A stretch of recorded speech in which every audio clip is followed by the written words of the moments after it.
आम्रपाली दुबे की बदल गई पूरी काया। तस्वीरें देख मुंह से निकलेगा हाय रामा।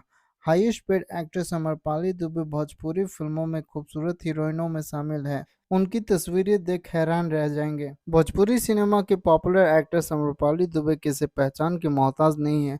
आम्रपाली ने कम वक्त में भोजपुरी इंडस्ट्री में अपने नाम का डंका बजा दिया है। हर कोई आज आम्रपाली के साथ काम करना चाहता है और फैंस उनकी एक झलक पाने के लिए बेताब रहते हैं।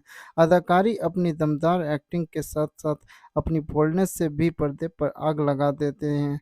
आज आम्रपाली की गिनती भोजपुरी की सबसे खूबसूरत एक्ट्रेस में होती है, लेकिन उनकी पुरानी तस्वीरें देख आपके आंख खुले रह जाएंगे। साल 2014 में भोजपुरी फिल्म इंडस्ट्री में कदम रखने वाली आम्रपाली दुबे आज भोजपुरी के हाईएस्ट पेड एक्ट्रेस बन चुकी हैं।